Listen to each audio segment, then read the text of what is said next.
Senior तज्जियाकार ज़ैद हामिद साहब हमारे साथ मौजूद है। बहुत शुक्रिया ज़ैद साहब। ज़ैद साहब, वज़ीर आज़म इमरान खान ने पिछले साल भी एक तकरीर की, आज भी उन्होंने अक़वाम मुत्तहिदा से तकरीर की है। पिछले साल से अब तक क्या कुछ बदला है और अब क्या बदलेगा सर?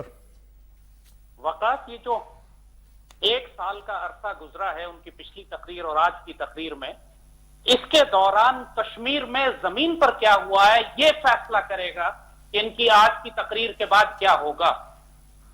पिछले एक साल में हुकूमत पाकिस्तान ने कश्मीर पर हथियार डाल दिए।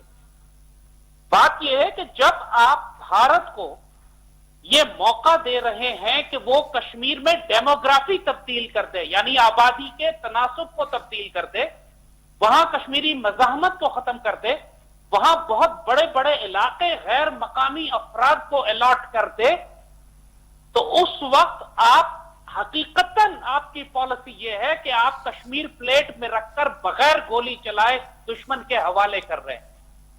होना यह चाहिए था कि आप ऑन ग्राउंड दुश्मन को तकलीफ पहुंचाते, आप उसकी इस कोशिश को रोकते कि कश्मीर में आबादी का तनासुब तब्दील करेगा, आप उसको एक तहरीके मज़ाहमत को खुलकर सपोर्ट करते।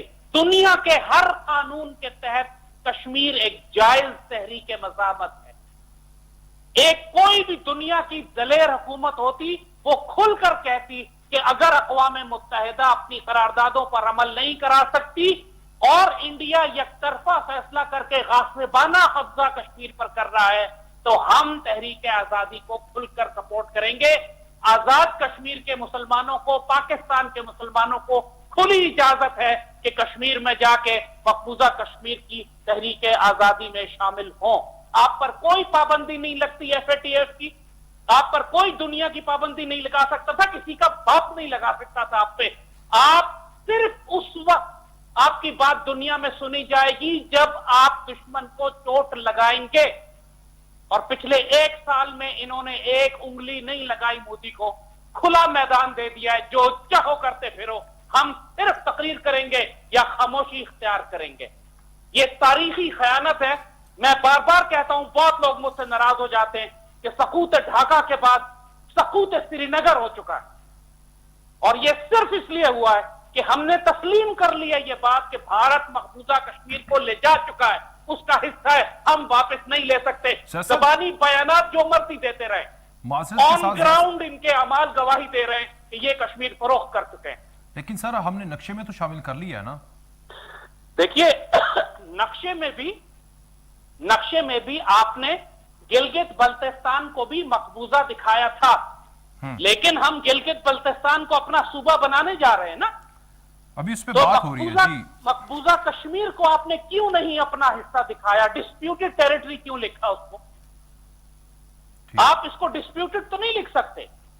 आपने जब मैं सख्ती, इस नक्शे से मुझे सख्त इख्तिलाफ है कि आपने पाकिस्तानी कश्मीर को डिस्प्यूटेड क्यों लिखा? डिस्प्यूटेड तो गिलगित और बल्तिस्तान को भी लिखा है आपने, लेकिन आपने उसको अपना हिस्सा बनाया।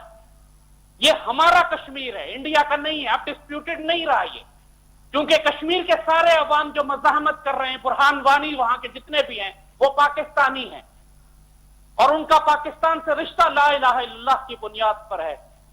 हमको अब तहरीके जिहाद कश्मीर को सपोर्ट करना है, वरना वो एक और फलस्तीन बन चुका है। बनने नहीं जा रहा, अब बन चुका है वो, क्योंकि जिस तरह वहां सेटलमेंट हो, और मजीद आपने कुछ महीने और इंडिया को दे दिए। 13 लाख इंडियन मीडिया के फिगर्स हैं, 13 लाख गैर कश्मीरियों को वहां पे सेटल किया गया है, भारतीय फौजियों को, डोगरों को, पंडितों को, न जाने किस सिखों को, न जाने किस किस को। हम जब तक कि आप इंडिया को तकलीफ नहीं पहुंचाएंगे, चाहे आप खालिस्तान की मदद करें, मकबूजा कश्मीर में जहाद की, उस वक्त तक इंडिया को कोई धेले का फर्क नहीं पड़ता। हमें प्रेशर डालना है इंडिया के ऊपर। तकरीरों से कुछ नहीं होगा। आपने दुनिया के आगे अपना मौक़िफ़ वाज़ेह कर दिया है। हमने इंडिया के 2 जहाज मार कर गिराए थे, पूरी दुनिया हमारे ऊपर आ गई कि बस करें जी और ना मारें। आपको ये करना पड़ेगा। जब आप सामने के 2 दांत तोड़े इंडिया के, फिर दुनिया आएगी बात करने के लिए कि आए कश्मीर पर बात करते हैं। अभी कोई नहीं सुनेगा आपको, आप जो मर्जी तकरीरें कर लें। रुसवा करना बंद करें अपने आप को और पाकिस्तानी कौम को, कुछ करके दिखाएं खुदा के वास्ते। Do something. जैद साहब, एक और जो वजीर आजम ने बात की, वजीर आजम जो नेशनल पॉलिटिक्स है उसमें काफ़ी यू टर्न लेते हैं। ये शायद उनके हवाले से मंसूब किया जा रहा था जब यूएई ने तस्लीम किया, कोसोवो ने, बहरीन ने, तो शायद वजीर आजम भी यू टर्न ले लें या उनकी पॉलिसी चेंज हो जाए, क्योंकि पहले वो कहते थे कि जो इंटरनेशनल सिटीजन हैं वो पाकिस्तान में सियासत नहीं कर सकते, अब वो चाहते हैं कि वो करें। तो लेकिन वजीर आजम ने इस हवाले से फिल्म स्टैंस रखा है कि जब तक मैं पॉलिटिक्स में हूं, जब तक मैं वजीर आजम हूं, ये तो मैं नहीं होने दूंगा जब तक पैलेस्टाइन के लोगों को उनके बुनियादी राइट नहीं मिलते। तो ये अच्छा इकदाम नहीं है उनकी तरफ से। वजीर आजम का जो स्टांस फलस्तीन के ऊपर है वो कंफ्यूजन पे मबनी है, वो डिसइंफॉर्मेशन पे मबनी है, गलतफहमी पे मबनी है। इन्होंने कहा था कि जब तक के फलस्तीनियों को हकूक नहीं मिलते, फलस्तीनी रियासत कायम नहीं होती, उस वक्त तक हम इसराइल को तस्लीम नहीं करेंगे। यह स्टांस हमारे बुजुर्गों का नहीं था। हमारे कायदे आजम ने और अल्लामा इकबाल ने जब इनकार किया था इसराइल का, तो यह कहकर किया था कि इसराइल के वजूद का कोई हक नहीं है कि मुसलमानों के कल्ब में एक यहूदी रियासत कायम की जाए। नाजायज कब्जे को हम कबूल नहीं करेंगे कि पूरे इलाके के ऊपर इसराइल कर ले, एक छोटा सा टुकड़ा फलस्तीनियों को दे और हम कहें कि अब उनका ये नाजायज कब्जा और 70 साल का जुल्म जायज हो गया है। मुझे खतरा है इस बात का कि सऊदी अरब अब दबाव डालेगा पाकिस्तान पर कि इसराइल को तस्लीम कर लें, और यह सऊदी अरब के दबाव में है। जो सऊदी अरब कहता है यह हुकूमत कर लेती है। मुझे खतरा है क्योंकि यहां पे ऐसे बड़े बड़े काम हुए हैं कि जो नहीं होने चाहिए। एमबीएस ने खुद तो इनकार किया है ना, सऊदी अरेबिया ने खुद तो इनकार किया है। उन्होंने देखिए, इन्होंने इनकार किया है, लेकिन खुद इस्राएली अखबार कह रहे हैं कि सऊदी अरब के कहने पर बहरीन ने और यूएई ने इसराइल को तस्लीम किया है।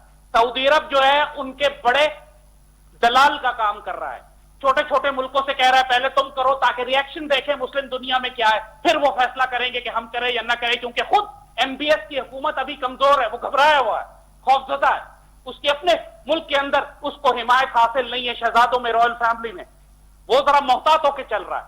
लेकिन आसपास के सारे मुल्कों ने जिन्होंने इसराइल को तस्लीम किया है उनके पीछे भी सऊदी अरब है। ठीक, बहुत शुक्रिया सीनियर तजज़ियाकार ज़ैद हामिद साहब, आप हमारे